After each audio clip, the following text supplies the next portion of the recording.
Hello, Zine friends. Welcome back to the Zine Collector, or if you're new here, welcome. I'm your host, Jaime Nyx. The Zine Collector is a podcast all about zines and zine-related things. And let's get right into it. First with notes and announcements. Ba-da-ba. First off, I want to say a very big thank you to everyone who has commented about the Selling Your Zines Online series. I was a little bit worried about it, about all those episodes and all the facts and figures, but everybody has been really supportive and I appreciate all of the feedback. And yeah, I'm really over the moon over the prospect that the series was actually helpful.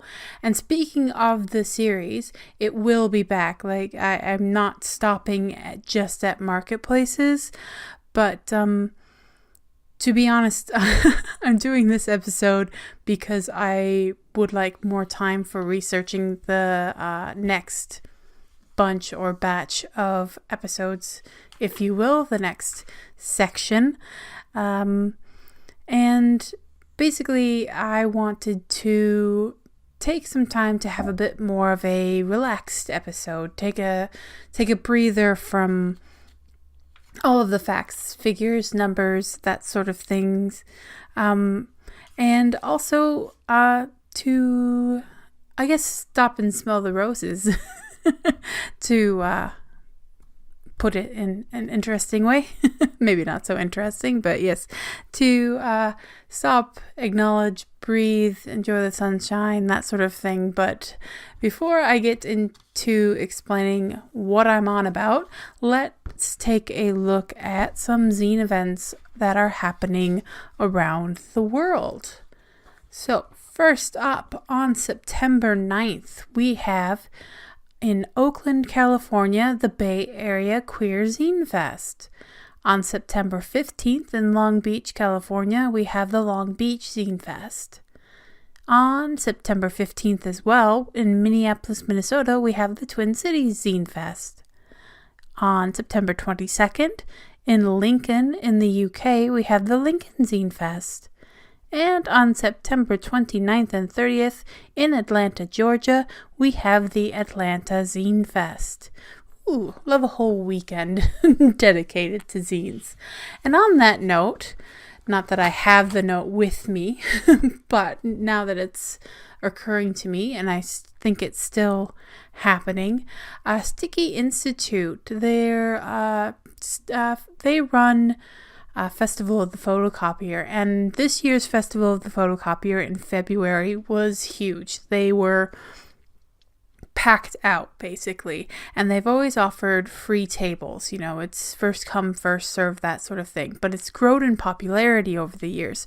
So what they're doing is Sticky Institute is asking for a grant so they're able to have Festival of the Photocopier over the weekend rather than just one day. And that way they can accommodate more people, get more people in, be more flexible in that way. However, they need your votes, basically. But the thing about that is that you need to be I believe registered to vote in Victoria, the state of Victoria in Australia. And unfortunately, I am no longer that, so I cannot help out myself. But if you happen to live in the state of Victoria in Australia, wow. Great start to the podcast. But yes, if you happen to live in Victoria, I will have some links in the description. And I'm pretty sure this is still going, for where you can vote to help Sticky Institute get this grant and thus be able to have Festival of the Photocopier over an entire weekend rather than trying to having to turn away a lot of people because they can only run it for one day. I imagine that's no fun because they always have been very accommodating and welcoming and everything. So yes, any way we can help Sticky Institute and an iconic, wonderful zine place in Melbourne, Zine Shop, everything. I highly recommend you check them out. And all of that good stuff. All that and a bag of chips. So yes, that just popped into my head as I was reading Zine events. So we'll get back on track. And I will say that there are a lot more Zine events where that came from. If you would like a direct line to Zine events that are happening around the world, or you would like to make sure that your Zine event is listed in the Zine event calendar, check out I feel like I do this a lot. Check out @fanzines on Twitter and Facebook. Links, as always, will be in the description. Oh, gosh. So for the last 5 episodes, I compared online marketplaces, Etsy, eBay, Store Envy, Ticktail, and Gumroad with the view of selling zines online. If you would like to check those out, I am going to put a playlist specifically for that series in the description, and it'll be in my playlists on my YouTube channel, just so they're part of the podcast, obviously, but just so they're easier to access if you're looking to do a little research. In this episode, as I mentioned before, I am stopping to take a breath, stopping to smell the roses, enjoy the sunshine, and have a chat. This is more of originally called this the relaxed episode, the casual cast, that sort of those things. And yeah, it's more me rambling on a bit, that sort of thing. So if you don't mind that, then keep on keeping on. If you do mind that, I will definitely be back to the rest of the Selling Online series within the next episode or 2. I'm trying to keep things a little bit loose while things are still...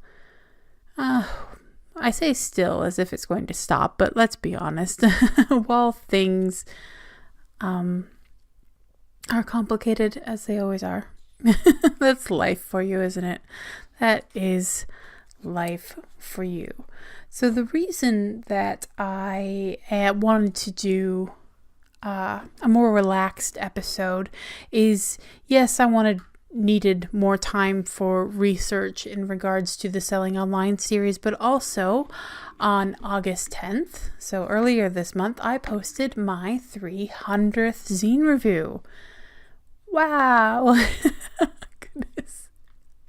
300 reviews. I don't know, it's a weird thing for me in that 300 is obviously a lot. I mean, it is, but at the same time, it feels like just the beginning for me, like the beginning step. Maybe not the beginning of the beginning, but as far as Act 1 goes, I'm still probably on the tail end of Act 1, but we're still in Act 1. if that translates well. I posted my first zine review in 2013 and started reviewing with decent consistency the year after that. And by the way, speaking of 2013, the 2013 reviews, they are linked at the bottom of my zine review index on Sea Green Zines, but I don't count them as part of the 300. Like, I count from when I started reviewing with the intention of consistency, with the intention of doing this long term, so on and so forth. So it's a difference of 18 zines, and you can find them, but yeah, they're not. I don't exactly count them as such in the grand scheme of things. Anyway, so yes, 300, started reviewing 2013, 2014. At the time, zine reviewing really seemed like a natural step for me. I quit my job. I quit the soul-crushing job of being an online publicist. And even though I stopped doing that, my mindset was still very much in the, how do I help this person get the word out about this thing that I love so much. Whenever I came across something, oh, I love this, it was, my brain went, okay, so how do I get the word out? So I started Sea Green Zines first as a WordPress, and obviously now as its own domain. But I started Sea Green Zines because I wanted to share what I was making, share the zines I was making, and kind of participate in the community that way, even though blogs weren't exactly not exactly big in the zine community, but I like WordPress, and it was kind of a comfort spot to me, basically, to have a blog on WordPress, so on and so forth. Everything just sort of fit together then. I started the blog, I started posting about my zines, I started then posting reviews, etc., etc. Around the same time, I started taking a professional writing and editing class. And I say class, but it was a course, an professional writing and editing course. And that course really informed and influenced how I wrote my reviews, how I wrote out my thoughts on zines, and what fed into my opinions on zines and things like that. Taking notice of not only the written but the aesthetic, what shaped my view of a zine, what did I notice that I wanted other people to notice, and what did I feel would be of value to anyone else who looked at the zine or might be interested in the zine. So if my reviews seem a bit long-winded, you can blame the Bendigo TAFE professional writing and editing course, because yes, they taught me a lot about structuring and giving feedback and all of that stuff. Also, fairly early on, I decided that I didn't want to post negative reviews. As far as I was concerned, if I had nothing good to say, then it just didn't get a review. Sometimes it can be a little bit of a line to walk, because there are negative reviews and then there's constructive criticism, which can be seen as negative because, things can be precious to people. They're like, I know for one, somebody could have an overall good review of one of my zines or one of my novels, but I tend to focus on that one negative thing. So with that in mind, I want to be honest.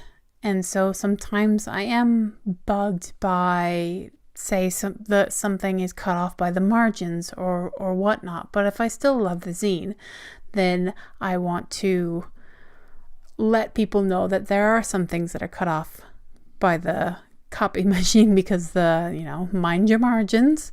But at the same time, there are no scathing reviews. There's nothing that I'm going to absolutely rip apart. But that's just me. That's just the fluffy Nyx that you've come to know or will come to know if you're new. At the time, it just felt like the right decision for me, and it still feels like the right decision. I could change my mind at any time and start putting up negative reviews, but I still hold to that thought that there's plenty of negativity on the internet. There are plenty of places. There are even zine review places where if you want your work rightly ripped apart, then that's where you go. But I didn't want to be that. And I don't see anything wrong necessarily with stronger, more rippy-aparty views. If you want that from a review, you can certainly let me know that that's what you want, because I have, I am a fluffy person, but deep inside I do have the soul of an editor. And even when I was in high school, I would warn people who asked me to edit their work. I would say, listen, we're friends, But when I am editing, I have no friends. People would get a bit wide-eyed, but I still kept getting work to check over. So, hey, I must have been doing something right. But anyway, if you want rippy, a party type stuff, then let me know. But I'm not going to be posting it as such as a review.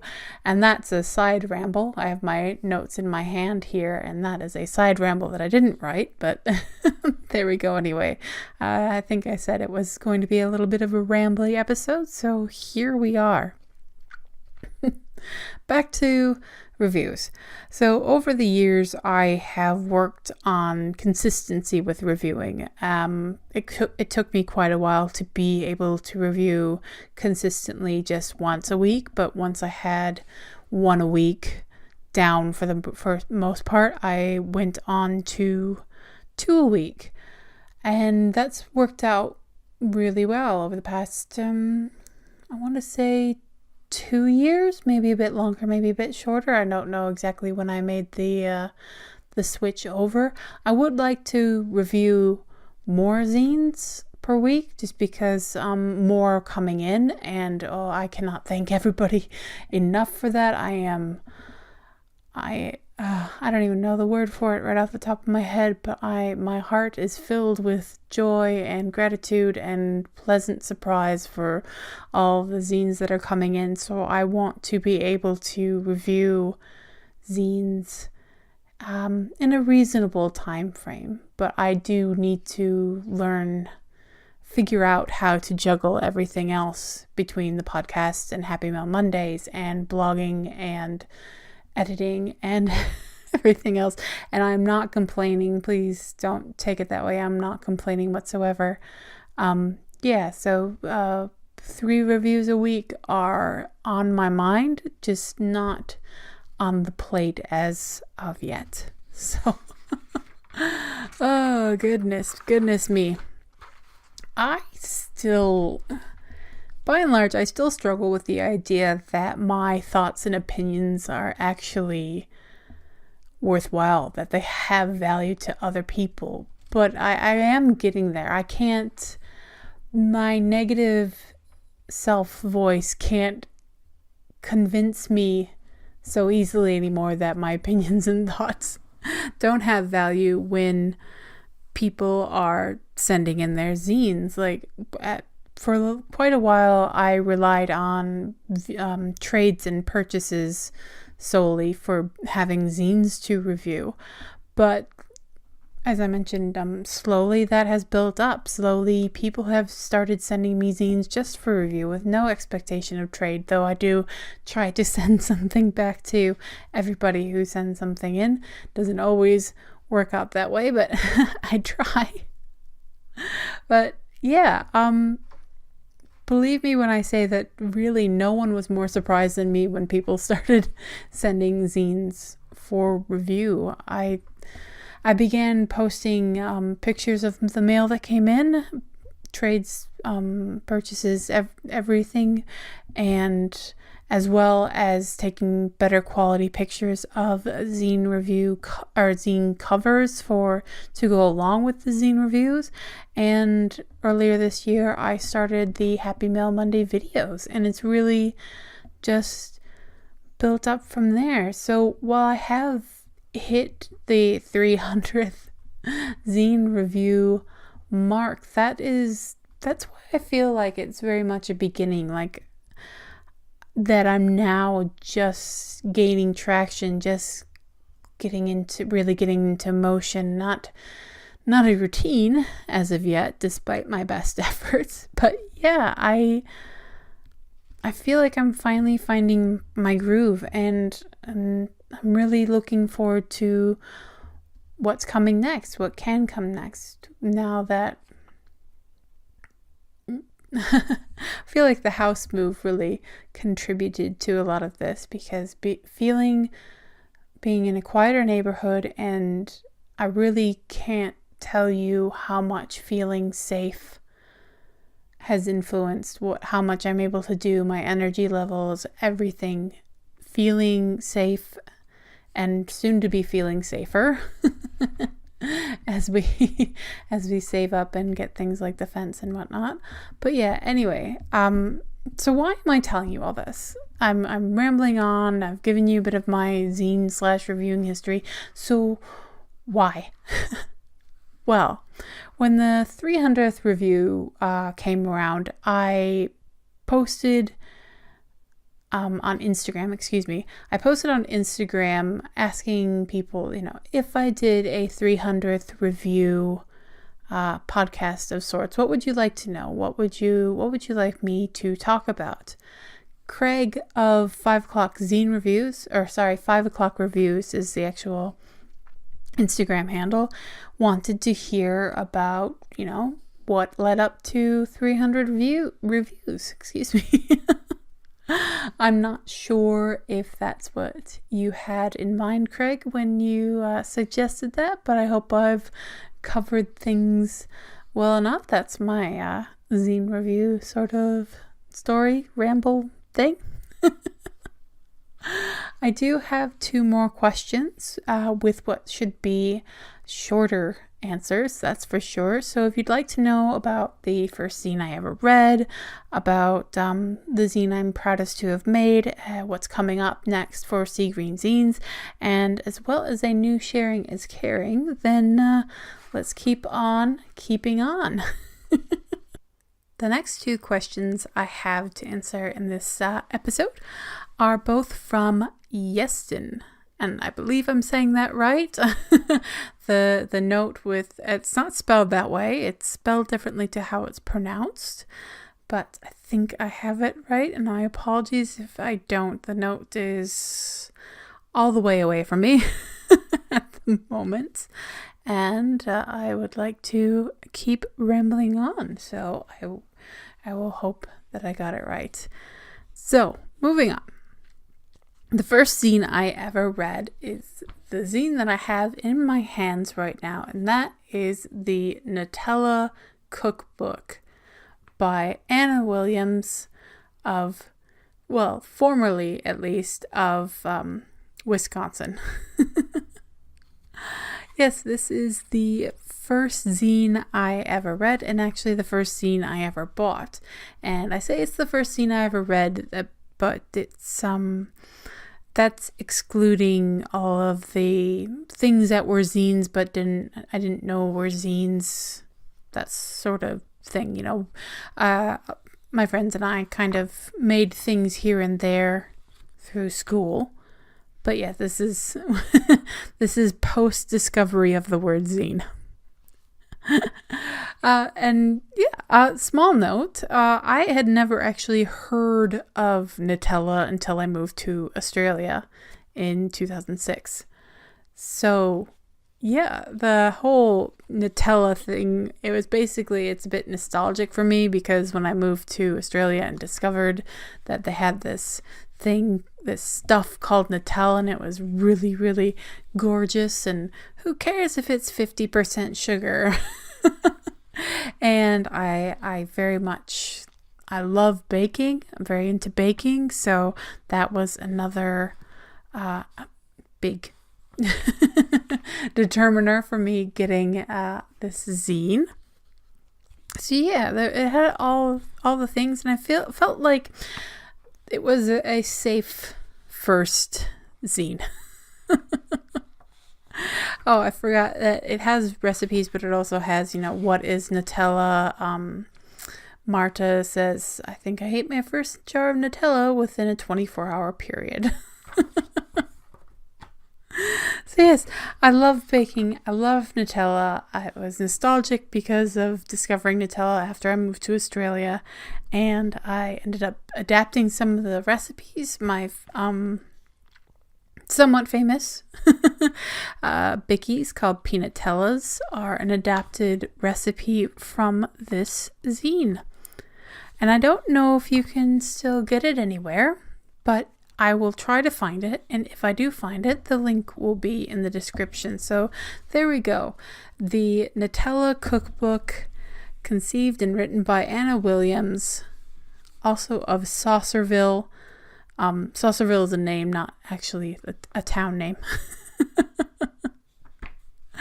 But yeah, I'll see if I can find some links because it was good. There's a lot of recipes and I loved, yeah, it really was a great place to start for zines for me because it had not just the recipes, but it had a bit of history on Nutella and the cut and paste. There's some pictures as well. It just, yeah, it was a great place to start.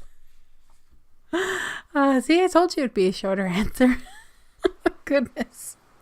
This one might be a little bit longer because the second question is, what zine am I the most proud to have made? This was a bit of a tricky one because, no, I won't tell you the long story, but me and taking pride in any of my accomplishments or creations. Anyway, so I'm skipping over that story though. So I had a thought and I was like, okay, so what am I most proud to have made? And the first thing that came to mind was my bullet journal zine. With the bullet journal zine, I guess it was that I thought, okay, so I made, let's see, what is it? It's 40 pages. I made each page into, excuse me, sorry for bumping the mic there. I'm holding, for the listeners, I'm holding the bullet journal zine in my hand. So it's, yeah, I didn't sew it either, so it's a bit jumbly.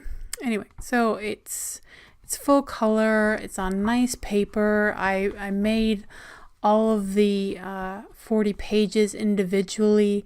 I did all my own drawing. I don't usually do my own drawing. And, well, if there's, sorry, that's not very clear. When it comes to art, I don't consider myself in any way an artist. So to have actually just let loose and made something where I actually drew some things in there was a big step for me. So I guess I am pretty proud of this. I mean, it ended up as a project. I was just trying to make something nice to explain bullet journaling to a friend. And yeah, it turned into something even bigger. And yeah, I'm really happy to have made it into a zine. But is it what I'm most proud of? Not quite. So I thought about Paper Currency, my zine about zines, and while I do absolutely love this, it's the first time I've actually hired someone to do cover art, and it has articles and reviews and flyers from various people, and it's the beginning of what I want to be a very long running series, and I'm proud of its beginnings. But the zine I am most proud to have made in the end is a zine that I didn't actually make all by myself, and it is called Bipolar Bear. Bipolar Bear is an A5 full color zine, collage backgrounds that are, the collages are from a tattoo magazine and whatnot. And I made the collage backgrounds, but my friend Black Wolf, I think I've mentioned her before, she wrote all the words. I'm sorry for speaking so slowly, but Bipolar Bear is the zine I am most proud of making because it was not only a project between me and my best friend in the whole world, my sister from another mister. It was that I introduced her to zines, and zines gave her a way to express herself that she didn't have before. Express herself about something that is very about being bipolar, about getting diagnosed, about the trauma surrounding that, and that's always what I want from zines. I want people to be able to express themselves, to have an outlet where they felt they may not have had an outlet before. So for me, Bipolar Bear, they are not my words, but I did the backgrounds, I did the formatting and stuff like that, but they are her words. And for her to basically give me her words and let me express that visually through choosing everything from a typeface to the backgrounds was a huge honor. That she could have that outlet, that she chose to have that outlet and share with me these deep thoughts and share with me the experience of co-making her very first zine. Yeah, I can't help but say that Bipolar Bear is the zine I am most proud to have made. So to Yeston, I hope that answers your questions.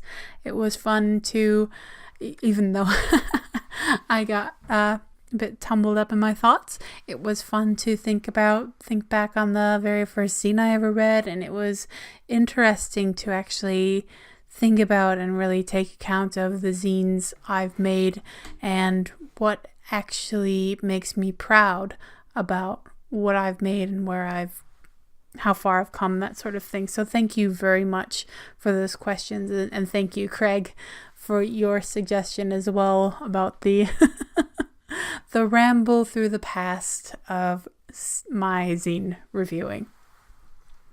So something that I thought I would add in, and even though it might make this a little bit of a longer podcast, is to let you know what's ahead for Sea Green Zines. Not necessarily big things, but I do have quite a few calls for submissions, because if there's one thing that I've really been missing while I've been trying to sort out my life, basically, it's making zines. I have made a couple of this year, but I really want to make some more. And so I have 3 calls for submissions, and I'll make up actual flyers for them and whatnot, but I thought I would announce them here just in case, sneak preview or whatnot for the listeners of the podcast and the watchers of the video podcast. So here are the calls for submissions for zines that I'm working on right now. And the first one up is for Paper Currency 2. I have the cover art. I have a lot of flyers. I have a lot of reviews ready to go. And basically what I am looking for are written pieces around 500 words about why zines are important. And if you want to send flyers, you're more than welcome to. Stepping back to the why zines are important. It's a fairly flexible theme. 500 words is more of a guideline, a suggestion. If you want to go a little more or less, that's absolutely fine. Try not to go too much further. 3 A5 pages would be a good amount, a good judgment there. But yeah, that's what I'm looking for as far as written pieces. If you would like, you could turn it into a comic or a poem if you want it. That could be interesting. The same word count doesn't apply, obviously. In the first issue of Paper Currency, the theme was my first zine, and Bodhi, I'll have links in the description, actually made it into a written but also partly an art piece as well, with some drawing in there. Very cool. Very interesting stuff. So yes, I'm looking for those kind of written pieces.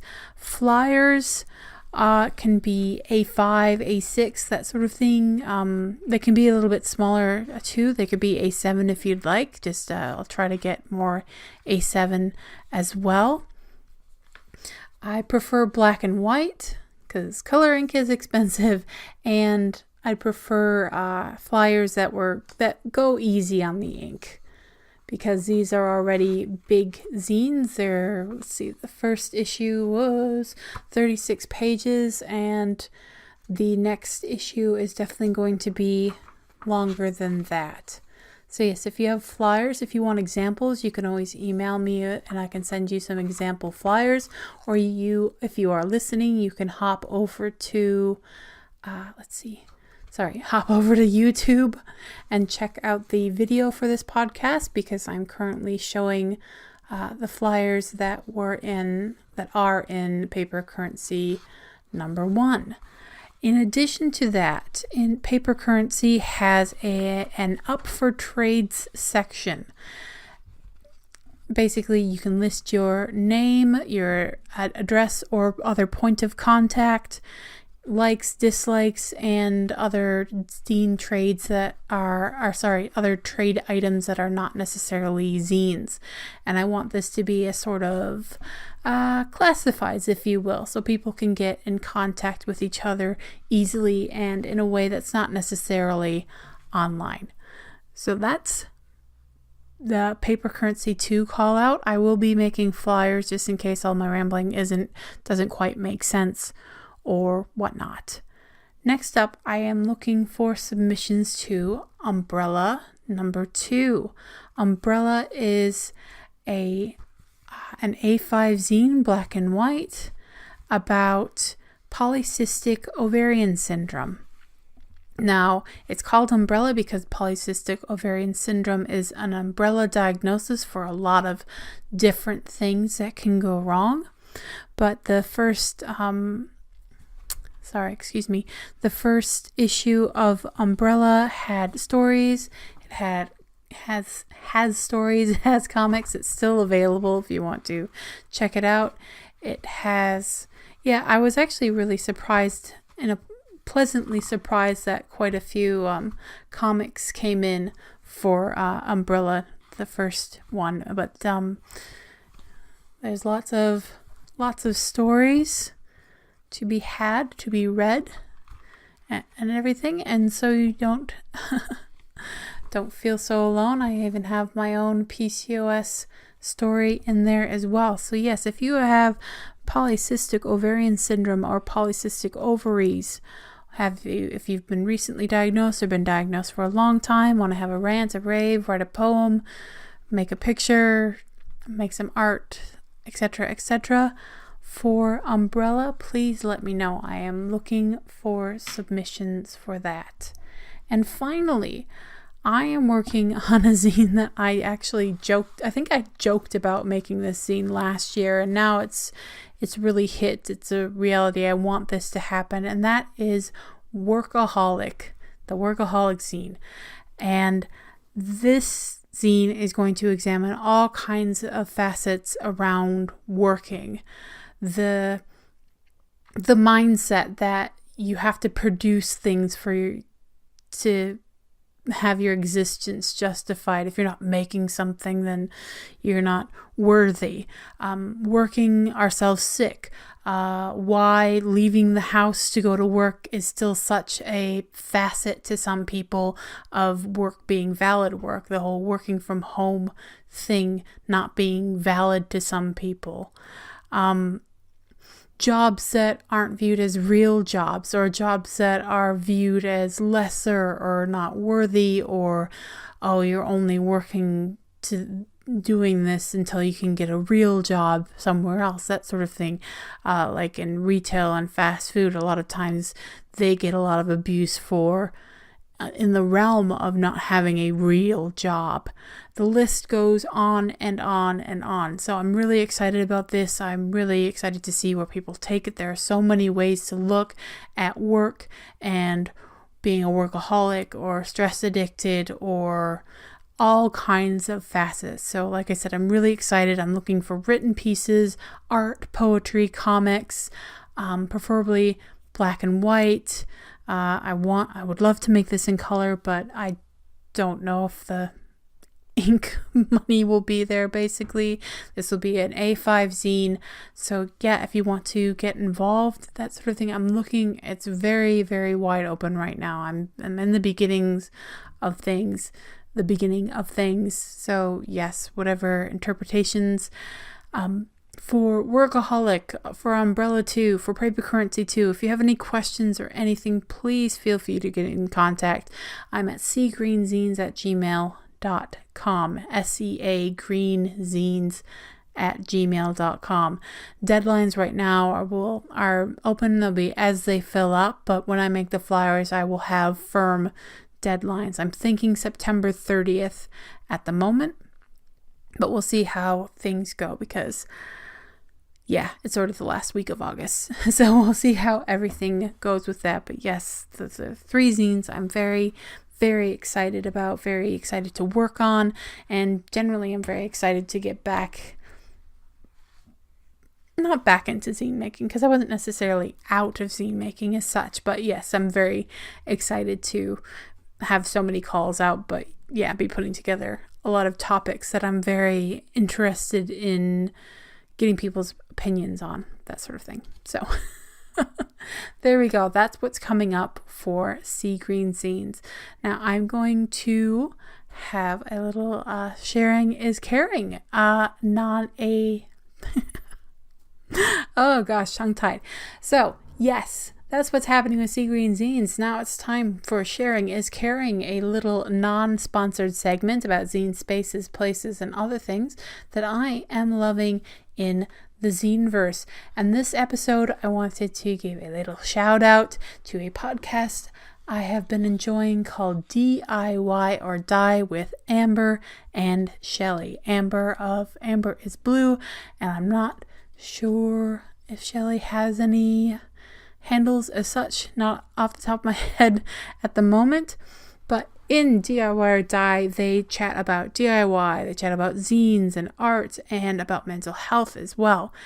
I've been enjoying it because I am a little late to the game, but I am learning to cultivate my voice, to value my own opinion, that sort of thing. So it's really good for me and enjoyable for me to hear such strong voices on things that are relevant to me, like living with mental illness, charging for what things are worth, what your time is worth, what your work is worth as an artist, and lots more than that.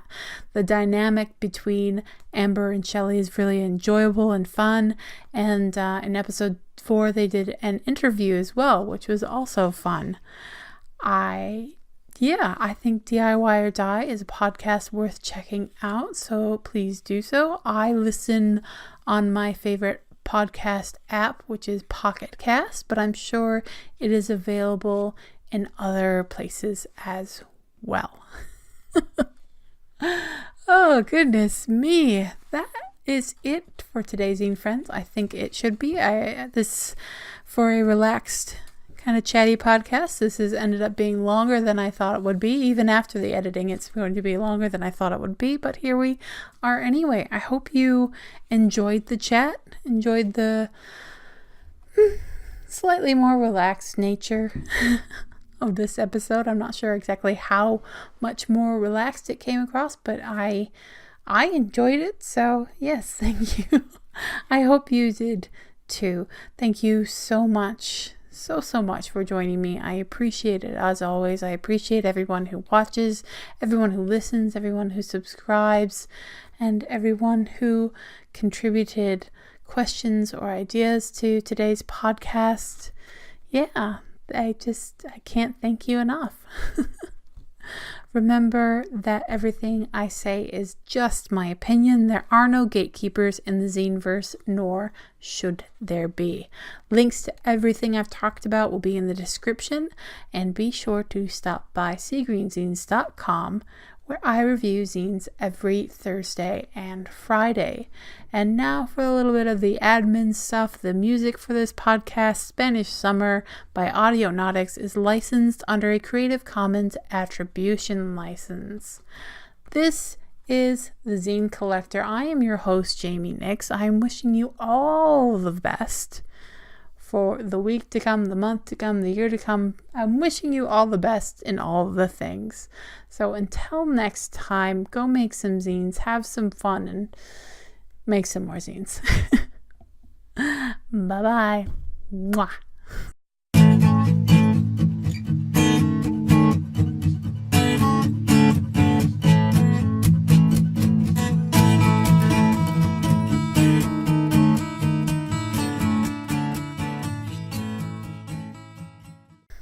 I want to sing a song or something and like put the word zine in there instead of another word, but like I don't want to get a copyright strike.